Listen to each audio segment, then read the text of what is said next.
You're here talking Season 2, Episode 3 of... As if not losing her husband was enough, we open this episode with seeing Debbie dropping off Mark to college. She just wants Mark to try to enjoy the college experience and not be so focused on being the superhero Invincible. As she leaves him with some motherly advice, even though Mark's a superhero, don't do drugs. And now with Mark out of the house, it's time for Debbie to call that number that Ottley gave her back in episode 1 so she can finally get some help. As we see Mark and William establishing the rules as best friends now turned roommates, as Mark throws away his old toys, almost like he's throwing away his childhood to become the superhero, but also to become the man that he wants to be. Which, speaking of becoming a man, we see Amber's roommate hasn't arrived quite yet, which means the room is available for her and Mark to finally get intimate for the very first time. Which clearly shows they're taking the next steps in their relationship, and as they're getting intimate, we venture off into... This missive, this machination.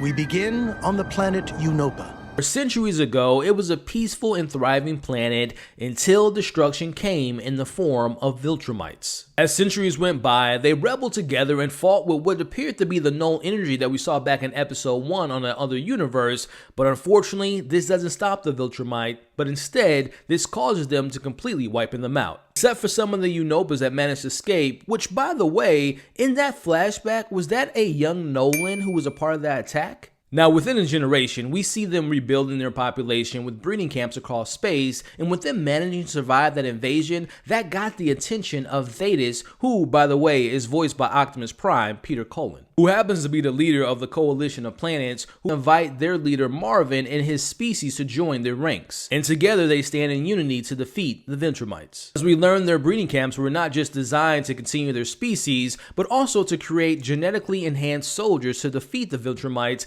in combat, but ultimately the results weren't good until Alan was born, the first and only success. Now we cut to seeing Alan on his very first mission, which unfortunately he does get defeated by a Viltrumite, which caused him to have a career change as he became a planetary evaluation officer, and we know the rest of the story from back in season 1, as his mistake led him to finding Mark. Something to change the entire universe, you have to be... With hope on his side, we see Alan's day-to-day at work, and we meet his girlfriend, General Talia, as we learn that the Viltrumites just attacked another planet, putting the pressure on the coalition to finding more allies, which we know Alan informs the others the good news about Mark and tells them what happened with Nolan and Mark's decision to standing up against him. A Viltrumite versus another Viltrumite hasn't happened since the Great Purge, which is very interesting. I'm very excited to learn more about that purge, but some of the members fear Mark can't be trusted. But Thetis sees this as the first weakness they found against the Viltrumite, as they have a lot to discuss about moving forward. Now we see Thetis has a sidebar with Alan about fears that a member of the coalition may be in cahoots with the Viltrumites, and he wants Alan to investigate this, which we'll be discussing that a little bit later. But first, we get a hilarious moment in the show where the narrator doesn't know where to continue the story because both main characters in the episode are both engaging in sexual activities, leaving us with hanging out with Alan's pet. As Alan and General Talia are out for dinner, we see Alan begins to tell her about the suspicions of this mole, and out of nowhere, he's attacked by a trio of Viltrumites. Now they want Alan to tell them everything he knows about Nolan. Did he have an heir? Why did he abandon his post on Earth? As this clearly shows that this is proof that there is indeed a mole within the coalition, because this was everything Alan had just told them. As Alan refuses to tell them anything, we see him getting beaten by this trio as they knock his eye out, chop off his arm, and hit him with a deadly blow by punching his guts out, all while Talia watches from afar. This was so brutal and quite frankly sad to watch, as Alan is put in a recovering bay, barely holding on to his life. As Talia goes off to get her revenge, we see Thetis turns off Alan's life support, and it appears that maybe he might be the mole, but I think that this is a mislead. So I believe Thetis turned off the machine to take Alan under his own care and make it appear that Alan had died and have him recover on the sidelines, and when he's healed, he can secretly discover who the actual mole is without anyone knowing because they believe he died. Now, I could be wrong, but I think that's where they're going. Now, this ends this chapter of the episode as we switch over to what has to be the longest post-credit scene of all time. As we cut over to seeing the Guardians at their headquarters, where Rex and Kate are still at odds with her being with Immortal, as she tells him that she connects with him because of the simple fact that he's died just as many times as she has, and that means something to her. As we see, Rex really can't get over the fact that he was cheated on. I wonder if this will make him want to be a better superhero to kind of win Kate back in the process, and maybe he'll sacrifice himself to save Kate because he knows that death means something to her. Meanwhile, we see that the Shapesmith has indeed been welcomed into the Guardians. We also see that William is studying his brain to find out his flaws within his fears. As Monster Girl doesn't think that this is the best way for him to continue his journey on becoming more like a human, as we see him overcoming a fear as he asks Amanda out for a date for a movie. Now back with Debbie, she's attending this meeting for the spouses of superheroes where we meet Carol, who appears to be very friendly and the head of the support group. So the big question is, will this be the help that Debbie needs? Well, for now, she takes up an offer to hanging out with one of the members, which went by the name of Theo, as they go out for drinks and she doesn't have to worry about Mark being at school. Now, we learn at the bar that the person that Debbie went out with, who went by the name of Theo, was actually the husband of the Green Ghost, who we know was a previous member of the Guardians and was another victim of Nolan's murders. Will Debbie tell him who her husband is? We'll discuss that a little bit later. Now, back on date night, we see Ruby and Amanda go to the movies to see a horror movie, which is always a great choice. She actually takes him to get his first burger as well. Now, with Ruby's fear plot, with Monster Girl and Rex trying to get back with Kate, I'm very curious on what's in the store for them.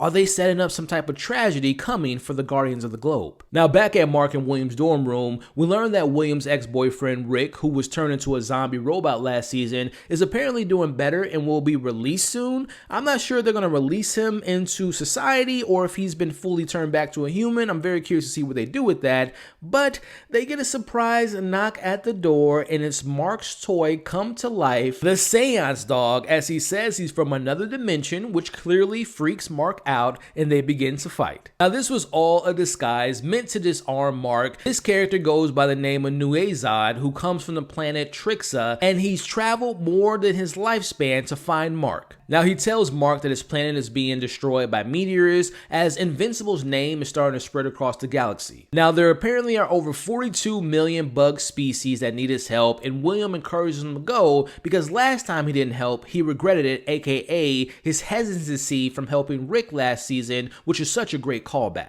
We see Cecil orders Mark to not do this and even mentions his father being disobedient, but Mark stands his ground and he takes on this mission to help. Now, Mark tells Amber that his mission is going to take a few weeks, and Amber is more than understanding of the situation because he's saving lives. This is a huge moment for them because this is clearly a different side of Amber. She's more understanding because they now are being truthful. As Mark leaves her, he tells her that he loves her, but unfortunately the call drops as he begins his 6-day trip to protect this species.